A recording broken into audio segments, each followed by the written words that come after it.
But I have to tell you, the number one thing that keeps people from really having what they want financially is not the lack of a plan. It is not the lack of good advice. It is not the lack of possibility. It's not the lack of intelligence. It's not even the lack of capital. It is this unending process that most Americans go through of sabotaging their own financial success. So why do we do this to ourselves? Why is it that right when we start to really make financial progress, we do something stupid, or we stop following through, or we stop practicing the fundamentals we know will lead us to financial abundance? I believe the answer is what we talked about yesterday, and let's review it. Everything we do in our lives, we do for one of two reasons: to either avoid pain or to gain pleasure.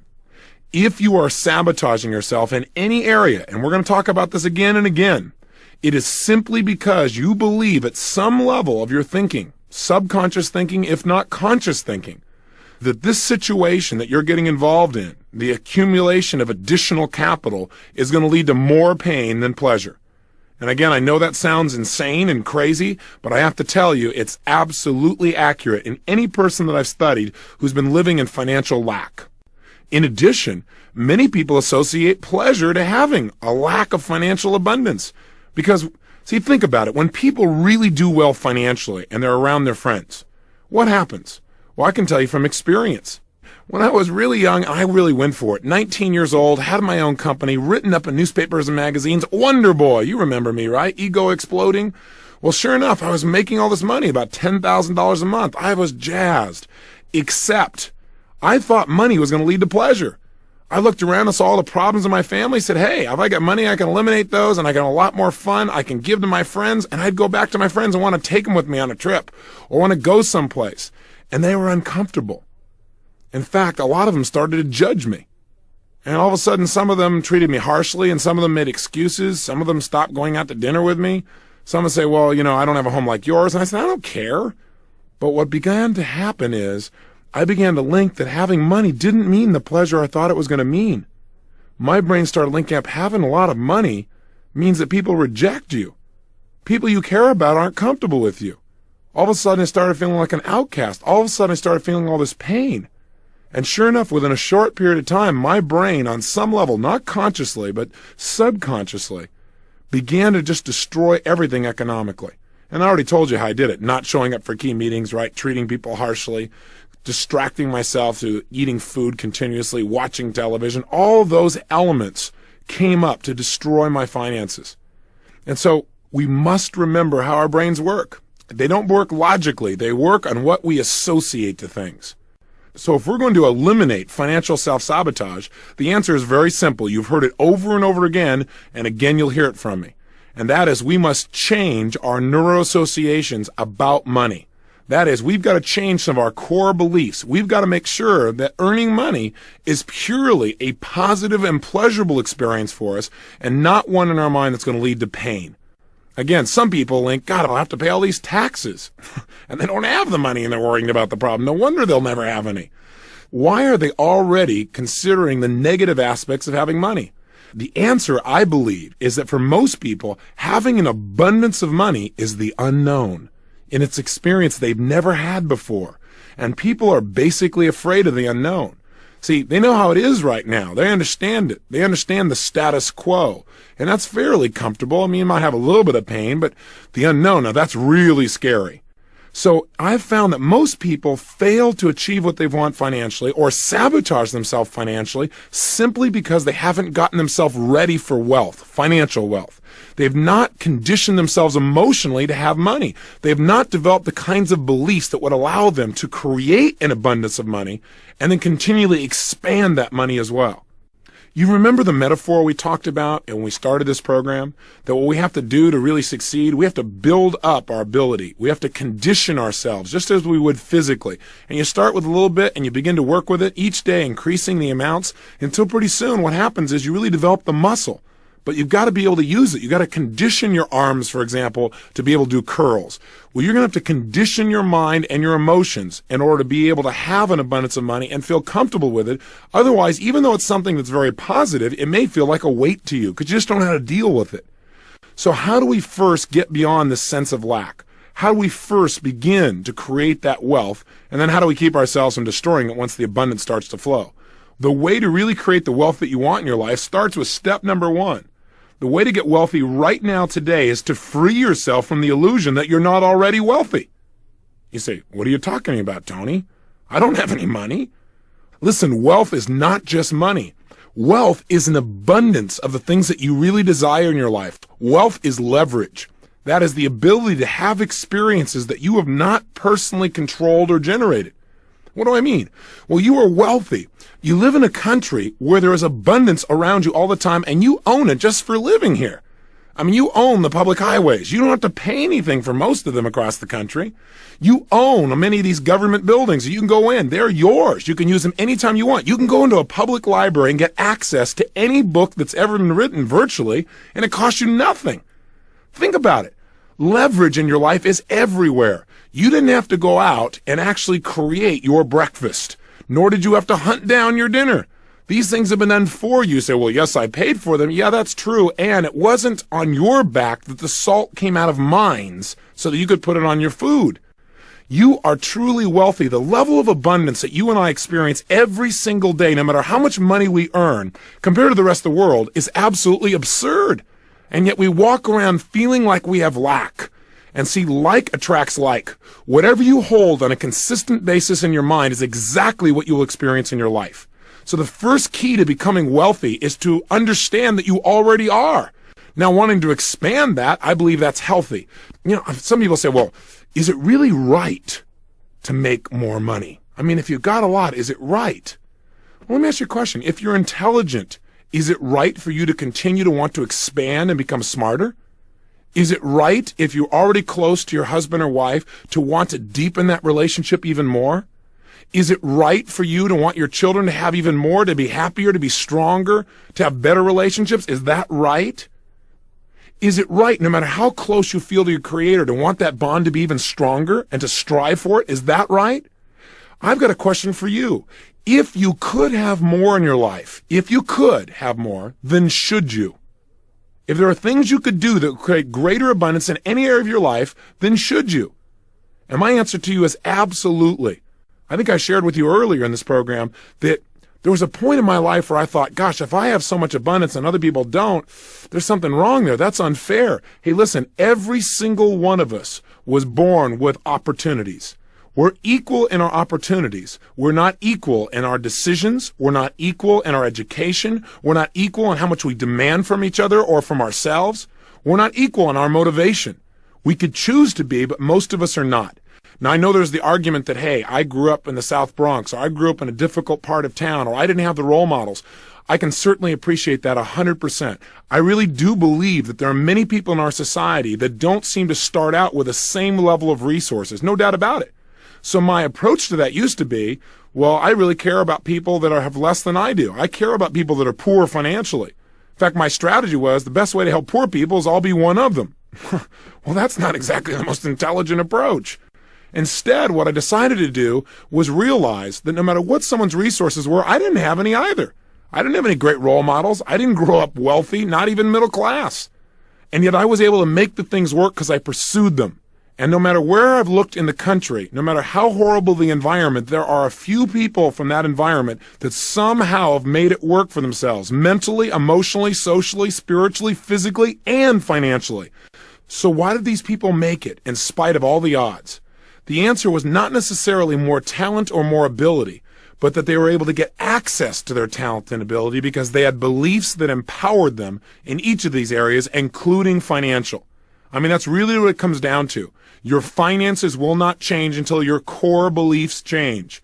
Trying to turn around financial sabotage simply by working harder, by the way, will not work. The reason is you'll work harder and your beliefs like this rubber band. You'll push, stretch yourself out there. It'll start to make some progress. And right when you get to a certain point of threshold, whammo, the rubber band snaps you right back to where you were. I mean, haven't you experienced this sometimes? The only way to break through is get rid of the rubber bands. Expand your picture of your life financially so that what's happening is you're on a road you're always building and one that's always expanding. In addition, you must believe that by building your road, what you're also doing is creating a way for others to travel to their dreams as well simultaneously. So since it starts with our own beliefs, we got to remind ourselves what beliefs are. Beliefs are nothing but a feeling of certainty about what something means. So again, if you've got limiting beliefs, it just means you've got beliefs. You have a feeling of certainty that having money is going to be more painful than not having it. That having an abundance of money is going to be more painful than not having an abundance. Yeah, you can get by and it'll be okay. You've got to change that. How do we do it?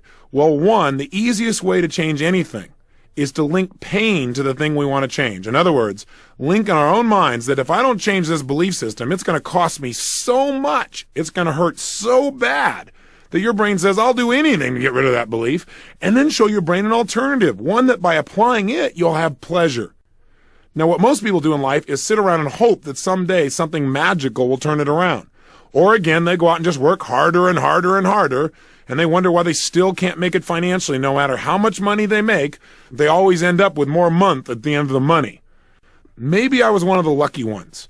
Maybe I just have a low threshold for pain because I just couldn't take it. I found so much frustration in not being able to go certain places, not being able to be with certain people who are traveling, not being able to give some of the things I really wanted to give most to the people I cared about, not being able to have the lifestyle and the freedom of choice in terms of my time and my energy and the things that I was going to have in my life as well. It was so painful, so embarrassing, so frustrating that finally one day I said, I have had it. And that is a great place to get. Get to the place where you've had it, where you've gone through threshold, where you're not willing to do that anymore. But here's the key. When you realize you've got it, know what the reason is. It's because of your beliefs, and you need to go inside and shift them now. So how do we do this?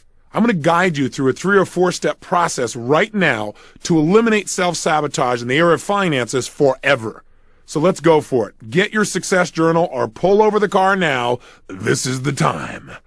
As you pull it out, here's what we're going to do. And if you need to, stop the tape and come back to me. You have 30 seconds. Go. Welcome back. I again hope I'm welcoming you back. And you did turn off this thing while you went and got your success journal. You don't want to write on a scrap of piece of paper. Keep that thing with you. Okay? Good. Now here's what I'd like you to do.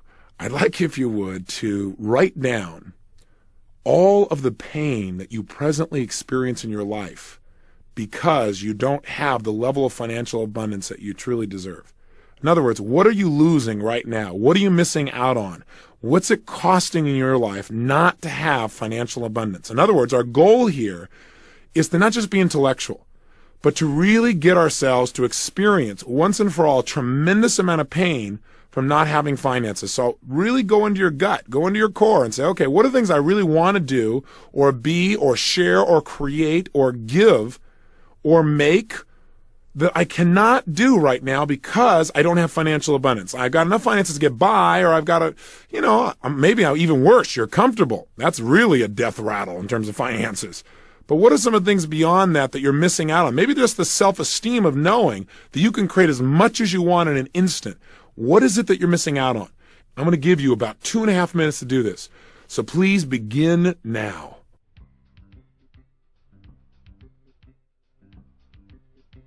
Remember, while you're doing this, make it compelling. What are some things you'd really like to do in your life that you can't do? Think about how much pain that could generate if you really focused on that enough. Normally, you don't pay attention. Do you ever have to say, someday, honey, we'll do that? How does that make you feel? Or someday, son, someday, daughter, yeah, I'd really like to do this, but we just can't do it right now. Maybe later, maybe sometime. And yet in your feeling, in your gut, you don't think it'll ever happen. What's some of the pain you experience because you don't have massive financial abundance? What's it costing you in your life? What could you do to develop yourself if you had more money? And you're missing out on it now. What could you do for your favorite foundation or your favorite charity? Would you like to buy something? Is there somebody in your family who's suffering right now financially and you're unable to help them? How does that make you feel to know you don't have the money to help them? Someone need medical care? Would you like to be able to purchase a nicer home or something like that for family members, a mom or a dad? Would you like to take better care of your grandparents but can't because you just don't have the financial abundance? Is there a school you like to send your children to but you just can't, again, because there isn't enough money? What are some of the prices you pay every single day because you don't have enough money? What are some of the things you really want, but you've had to settle for second best because you didn't have financial abundance?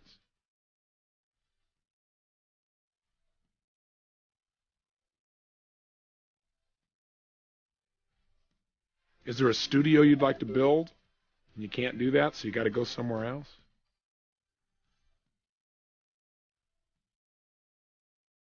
Are you having to live in a neighborhood that is not supportive of your own values simply because of economic necessity? How does that make you feel, knowing that you have to do that? Make sure as you write these down, you really feel the pain. I know that doesn't sound very nice, but the way we change is link pain to something. Get it out on the table.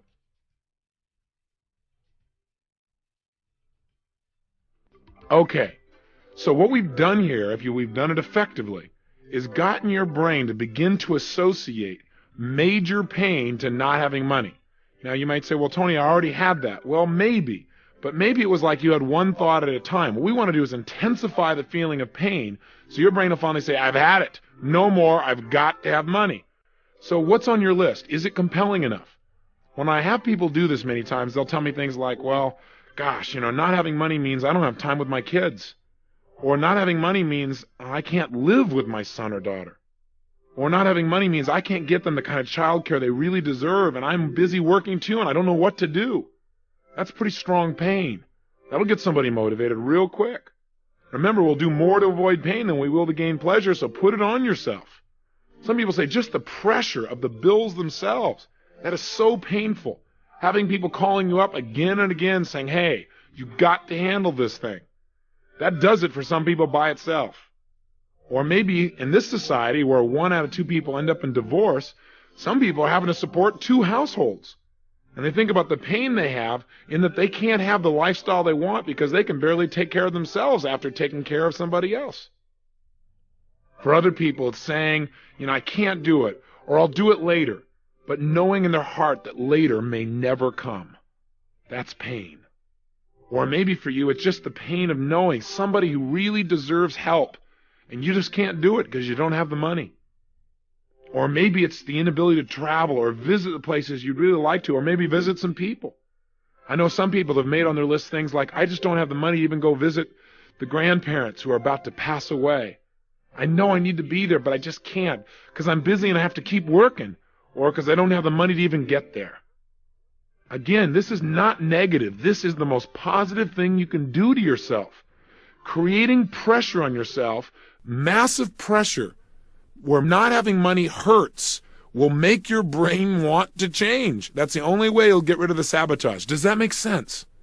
So let's go to the second stage. The second stage is let's just find out what you think of when you think about money itself. So now I'm going to only give you about 60 seconds. But in these 60 seconds, what I'd like you to do is back in your success journal, just write down anything you think of that you associate to money. If I say to you money or a lot of money, I want you to write down what pops up in your head. Just write down singular words that you associate to money. So you've got 60 seconds. Please begin now. Go for it.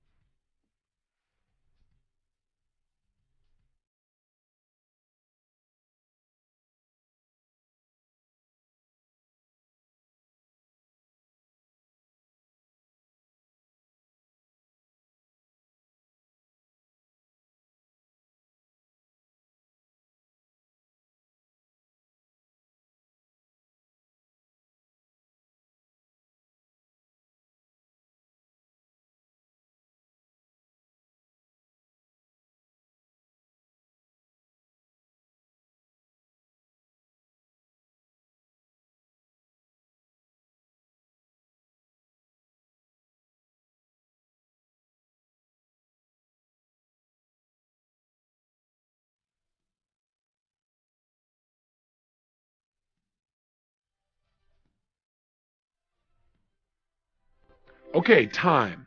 So what's on your list? Well, I'm not sure what's on yours, but I decided to try this with the engineer here in the studio. And he came up with some things like this. He said that he has freedom. He associates to money time with loved ones, associates to money less stress, less bills, safety, and stress reduction in the form of entertainment. Somebody else here has on their list freedom of movement, security, giving, peace of mind, hard work, the burden of responsibility, lifestyle, wider social latitude. Interesting. What's on your list? Now, when you look at your list, is it mostly positive or mostly negative? What I've found is when I have people do this, it depends on the individual, but oftentimes I get a lot of positives.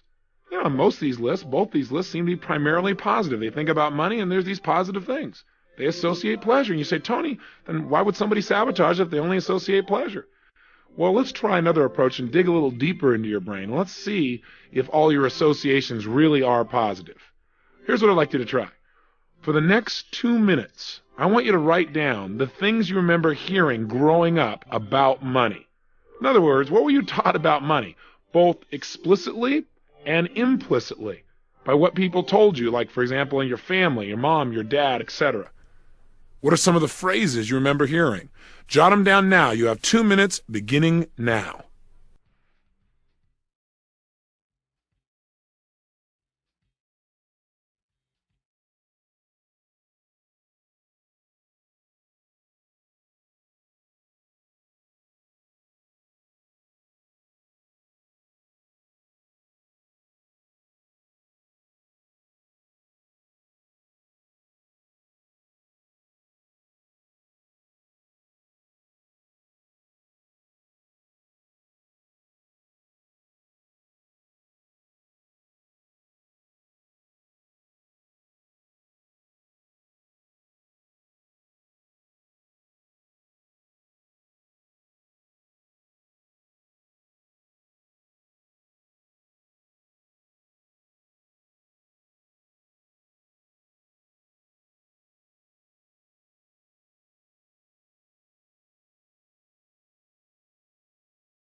Okay, again, time. So my question is, do you notice any conflicts here? Well, I don't know what's on your list, but if I were to take the sampling I have here in the studio, it's rather interesting. In the beginning here, we have a person's list where they say they associate to money freedom, time with loved ones, less stress, less bills, more safety, stress reduction in the form of entertainment. But what was this person taught growing up? Well, money is the root of all evil. Second thing on their notes, money isn't everything. Person obviously doesn't know where to shop. Third one is no time to enjoy it. Fourth one, notice no time to enjoy it. Time with loved ones, no time to enjoy it. Isn't that an interesting conflict? And we wonder why we sabotage, why we start to move towards, and then all of a sudden think there's going to be pain here and we sabotage ourselves. Here's another sampling. Person whose notes said that they associated money freedom of movement and security and giving and peace of mind and hard work and the burden of responsibility, few negatives there, and lifestyle. This person has money doesn't grow on trees. How's that for conditioning you for abundance? I'm not saying it does, but that's probably not the best frame to hold in your mind on an ongoing basis. Secondly, we can't afford it. Interesting. And that sentence is still probably running through this person's brain. There's the next one. It costs too much, or it's too expensive. Here's the next thing on this gentleman's list. Take care of pennies, and the dollars will take care of themselves. Now let me ask you a question. How do you feel about taking care of pennies? Does that like really create pleasure for you? You think your brain says, oh man, I'm going to take care of all these pennies so I get a few dollars. Whoa, I highly doubt it. Here's my point. You want to know why people are sabotaging? Check out the massive contradictions here. On the one hand, the person associates to money primarily positive experiences, yet on the other, everything the person was taught growing up is it's going to be painful. Think about that. That's why people experience approach avoidance, where they go out and start to make some money, but only go so far before they limit themselves. Like having a governor on your car. You put your foot on the accelerator, you start going a certain pace, but that's the highest you're going to go. See, that governor is all the things you were taught in the past, those old beliefs. Now, how do we eradicate them? Again, we associate enough pain to them. Think about it. Are you willing to pay the price you wrote down to start with here? The things you're going to miss out on your life in order to keep these measly ideas in your mind that somebody dumped in without realizing the impact maybe years ago. I doubt it. So in essence, what we can do right now, we've got a lot of choices. One way to change your beliefs is use what you already know. Do a Dickens pattern on yourself. Go back to the tape where we did that and just guide yourself right through it. We've begun it already, haven't we? We've got you to begin to associate some major pain if you don't change. But I also need you to do is associate some pleasure to the change. And that part should be pretty easy. All you have to do now, and let's do it, is make a list of all the benefits you would have, all the things you would get in your life, all the ways your life would be absolutely, totally enhanced if money was no longer a question in your life, if you had true financial freedom and financial abundance. I'm going to give you 120 seconds to write down as fast as you can how your life would be greater and better if money was no longer an issue in your life. In other words, what would be all the additional benefits? How would your life be greater? How would your life be better immediately if right now you handled the financial issue? You have 120 seconds. Write it down now.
All right, time again. Now, take a good look at your list. This should be a whole list of things that as you think about them, imagine if all of these things you wrote down were actually part of your regular daily reality. How would that make you feel?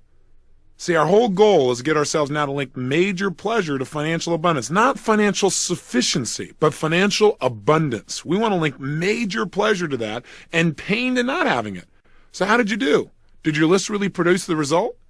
I figured as long as we're doing this, if I'd use the people here in the studio as an example. So let me show you what they've got. They've got, gosh, if I had all this additional financial abundance, my credit card's paid off. That would make me feel great. My car would be paid off. I'd go to the theater more. I'd go to movies. I'd go to cultural events. As a result, I'd be informed. I'd feel relaxed. I'd feel cultured. It'd increase my self-esteem. I'd have more humor in my life. I'd feel more articulate, more balanced. I'd be able to make conversation more easily. There'd be less stress in my life.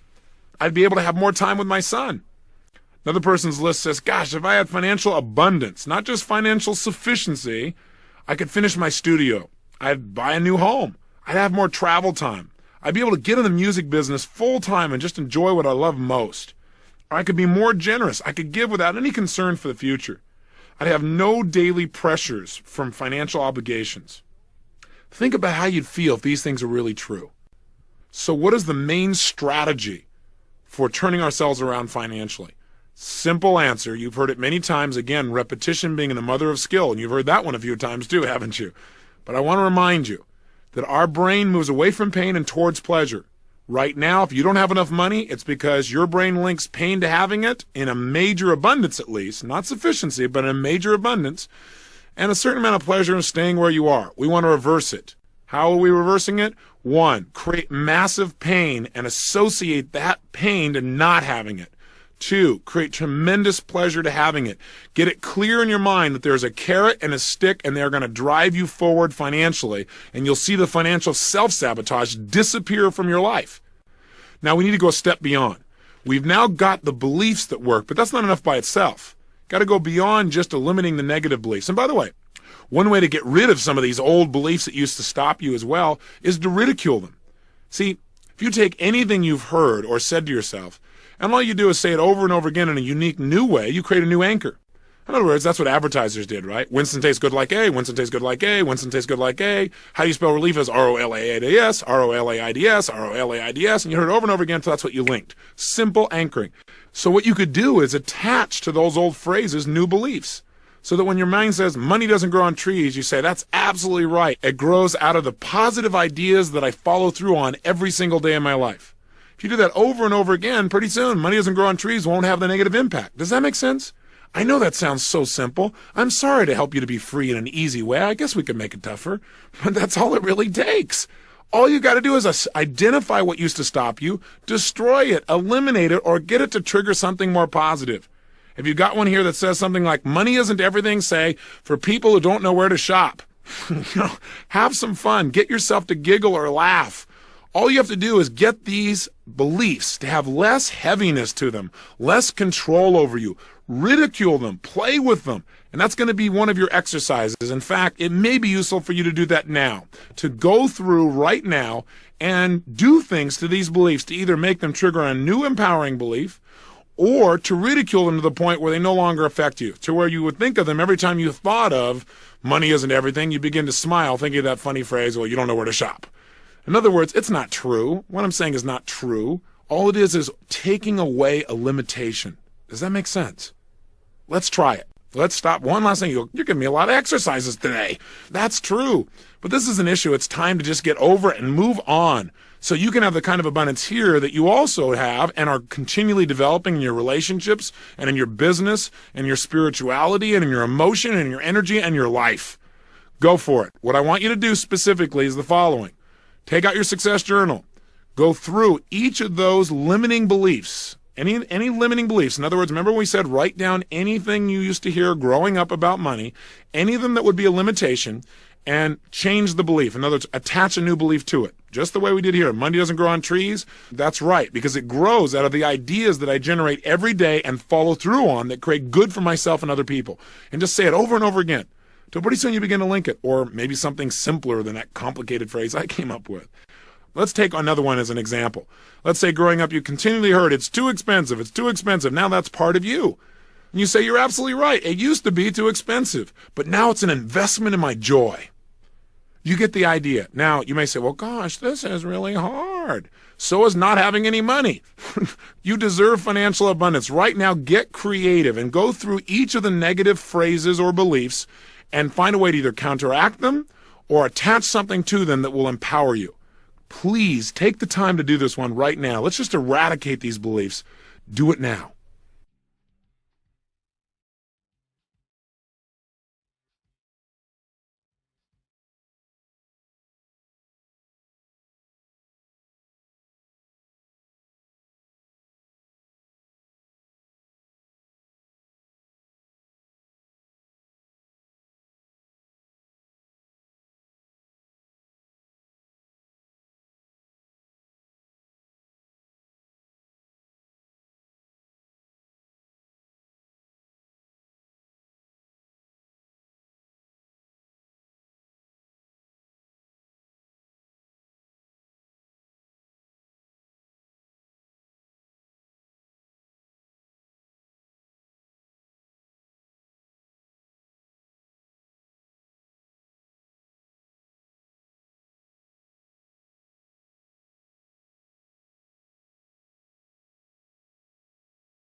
Okay, time is up. So let's continue here with the people in the studio and see how they've done. This gentleman's list used to say money is the root of all evil. Now it says, in the wrong hands, money is the root of all evil, but I am a responsible and sensitive person. Very nice. Next one is, money isn't everything, but added to my other qualities, it'll do a lot of good for me and those I really care about. Fabulous. Here's another example. Money doesn't grow on trees, but it grows out of my acting on my creative ideas. I can't afford it. We can't afford not to expand our financial resources and share them with others as well. Take care of the pennies and the dollars will take care of themselves.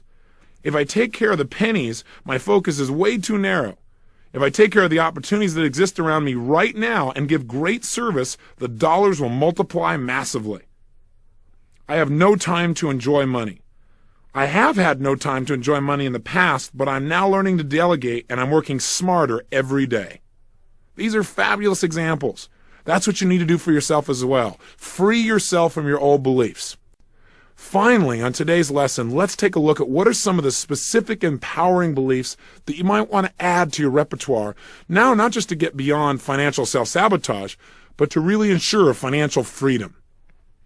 Here are a few of the beliefs that I've modeled from people that are extremely successful financially, and some of my own that have really assisted me as well. Number 1, money is nothing but a measure of the value that I create for other people. The more I give to others, the more money I receive on an ongoing and consistent basis. Number 2, my belief is in order to become wealthy, I need only 2 things. 1, every single day, live in an attitude of gratitude. That is, feel incredibly grateful for the wealth that I already have in my life, in my friends, in my family, and the environment and where I live, and my work, and everything around me. See a sense of possibility and feel the abundance that is my life. That will create more wealth without me doing anything else. Like attracts like. Water seeks its own level. You've heard these phrases, burnt out as they may be over and over again, but they are true. In addition, if you truly want to be wealthy, learn to consistently focus on how to give much more to others than you expect back. And by the way, it's impossible. The more you give, the more you're going to receive. Now you might say, well, Tony, this doesn't work for me. I tried it with John Smith. You know what I did? I gave. He gave me nothing. Well, guess what? See, it doesn't always come back from the person you gave it to. Sometimes they just take. You're right. I have no argument with that. But I'll tell you something, you got to open your eyes. You got to start paying attention because it's coming back to you from somebody else somewhere. And if it hasn't already, it's on its way. You got to trust and you got to know that that's true. By living with those kinds of beliefs, you will attract the kind of wealth that you deserve. How do you make certain that you develop it in your life? Besides eliminating the sabotage, you do what we talked about in the 7 wealth wounds. An abbreviated look at that might look something like this. 1, decide exactly what you want financially in terms of abundance. Remember we talked about developing a number that was going to be a must for you. Not financial sufficiency, but true financial abundance. More than enough. Avalanches of abundance. That's what we're talking about. Make a decision. Because you got to remember, whatever you focus on consistently, you will get. So if you're always focusing on getting by or how to pay your bills, that's what you get. If you focus on massive abundance, that's what you'll have too. And as long as, in your mind now, having massive abundance is something good. Having massive abundance is not negative, it's not guilt, it's not problems, it's not pain. It is pleasure to be and do and create at the level that you are as a spiritual and successful human being. 2, daily condition your mind for wealth, so that your brain is looking for opportunities to succeed financially. Remember the metaphor we talked about when we talked about setting goals, where you buy a car, you buy a particular outfit, and once you have it, all of a sudden, everywhere, you start noticing everybody who has that car, noticing that outfit.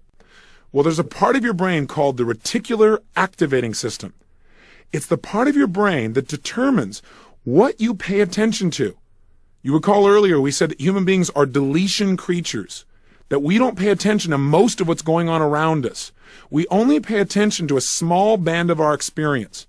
Our goals, our mental conditioning tells the RAS, the reticular activating system, what to pay attention to. The RAS is like a policeman. It determines what's going to get through to your conscious awareness and what's going to be screened out. So when you daily Decide what you want and condition yourself to look for opportunity. It's like all of a sudden you see that car everywhere. All of a sudden you see those clothes everywhere. All of a sudden you will see places that cash in financially when you've now made the decision to condition your mind to attract wealth. How can you do it? Well, for years, I started using affirmation for myself. Now you might say, well, didn't you say affirmations aren't that great? No. I said that you got to make sure that if you're going to use an affirmation, you do it with some real physiology, that you really change your state. And I read all kinds of books on attracting wealth. And I found this in one of those books, and I really liked it. And so I said it over and over again. But again, saying an affirmation means nothing unless you generate feeling. And before I give you this affirmation, I want you to know that it's not meant to be religious in any way. I do want you to know that I do believe in a creator. I call it God. You may call that something else, and that's fine. But I believe that you and I have this privilege called life because something or someone has given it to us, something greater than our conscious awareness.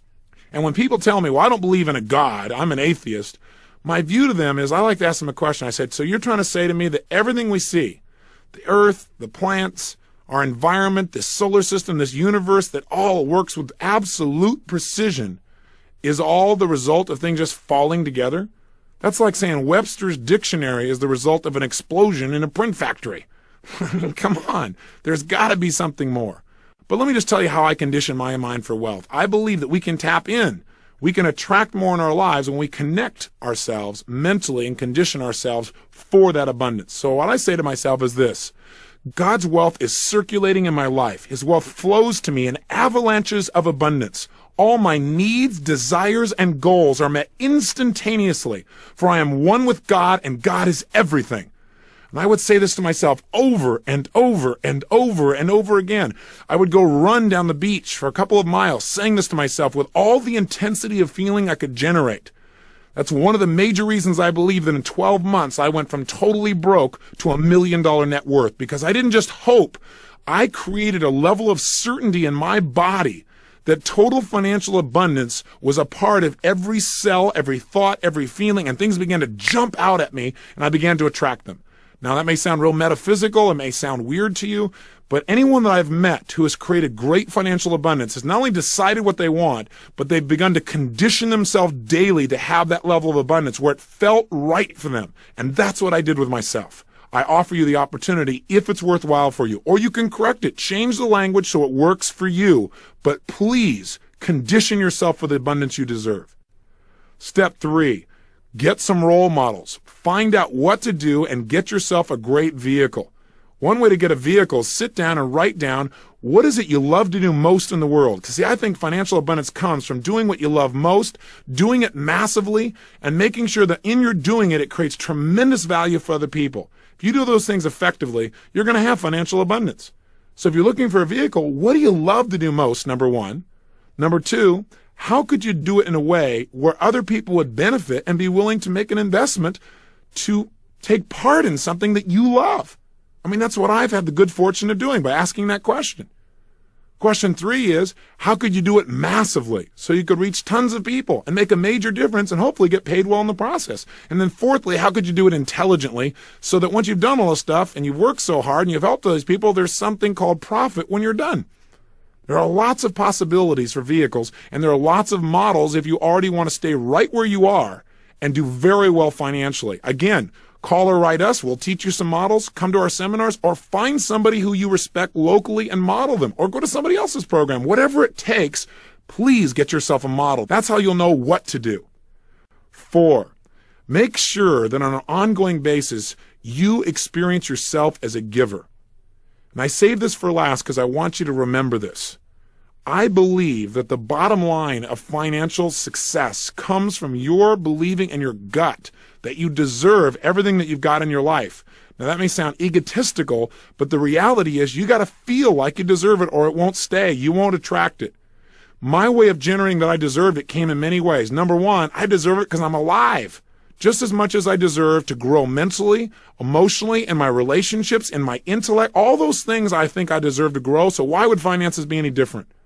In addition, I deserve it because I'm a giver, because I always strive to give much more than I would expect back. These tapes are an example. I hope you can feel I'm trying to give you 10,000% of myself at each and every time here. I'm committed to having you get much, much more, 100 times more, a minimum of 10 times more than you've invested in this program. And I know for a fact, if you've really been listening, that you agree with me. The bottom line is, by knowing you're always trying to give much more, you feel like whatever comes back, yeah, hey, I've earned it, I deserve it, and it's great. Now, some people might say, well, you shouldn't have to earn it, you should just accept it. Well, that's a great strategy, too, if that works for you. Do whatever works, but make sure that you give. See, you got to take at least 10% of what you earn and give it away, minimum. Now, some people say, well, Tony, when I make more money, then I'll give 10%. Who are you kidding? What do you think is harder, to give a dime out of $1 or 100,000 out of $1 million? Trust me, the 100,000 will feel quite a bit different than the dime out of the dollar. If you don't develop the habits now, you certainly won't do it when the numbers get bigger. Listen, go get yourself a book, simple book. It's called The Richest Man in Babylon. It's by George Clason. It's a very old classic, very small. You can read it in a short time. It's like a series of short stories that'll teach you how to use money through allegory. It'll teach you 3 basic principles. 1, it'll teach you no matter how much money you make or don't make, take 10% of it and give it away immediately. Why? It doesn't say this, but this is what I believe. When you give away a percentage of what you have, it teaches your subconscious mind that there's more than enough.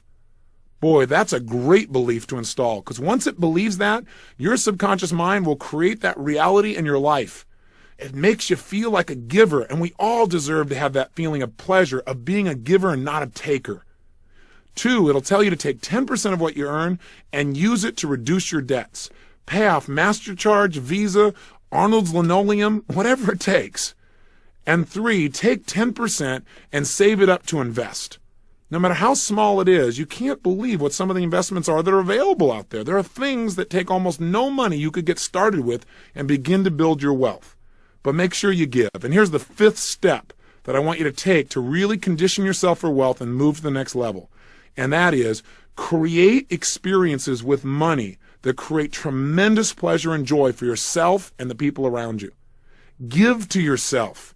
Be willing to really do that and watch your financial picture change. In other words, you can't expect to work that hard, make a lot of money, and then never get any pleasure out of it. Just put it in CDs or just invest it or just give it away and never feel that direct connection of pleasure. Your brain won't do it forever. So you might take a certain amount of your money and it's just mad money. You're just going to go out and do stupid fun things that maybe in the past you used to make yourself wrong for. You're going to go play. That's play money. And if you do that, you can't believe it'll happen. Your brain will go, yeah, let's make some more money. We can have some more play, some more pleasure. And it'll enhance your life in virtually every way. Remember, if you have financial abundance, it's because you deserve it. If you've lived by your values and you've truly given yourself each day, tried to add major value to other people's lives, and you've had a decent vehicle, you will develop financial abundance. You'll have financial excess. Now, the challenge with that is that people think when they hear excess is too much. But in this case, you've got to realize that your excess is the result of you giving much more than what's even shown up. It's a great scorecard for the value you've added in other people's lives, and as a result, you have even more in your own as well. There is no need to create limits on yourself. Let yourself grow well beyond your past limits and create the abundance you deserve. Here's your assignment for today. You go, I got another assignment? Well, why not? We're on a roll. The last assignment is this. As you turn the tape off, let me give you a 10-day challenge. I know I've given you some daily challenges, like your morning questions, but just for 10 days. And start it today. Would you be willing to take a minute or two and begin to condition your mind for financial possibility by doing the following? Writing down simply 3 ideas on how to make money. 3 new ideas. Either something that already exists that you haven't been paying attention to before, or a brand new idea, a concept for a service or a business or an investment or a possibility or an invention. Anything at all. And let me give you one caveat. Maybe a bunch of your ideas won't be worthwhile. Who cares? How many ideas do you need to be able to create financial abundance? 1 or 2 good ones, that's it. And that's all you need is 1. So if you did this for 10 days, you'll have 30 ideas at the end of 10 days, plus you'll have done something else. You'll have established a conditioned mental pattern or habit of looking for financial opportunity, and you certainly deserve that. If you keep looking, you're liable to find something. And if you find something, you're liable to follow through. And if you follow through, you're liable to make some major money. And then you won't have to focus on money. You'll be able to just have that abundance and be able to focus on whatever you hold as most important now. So go for it.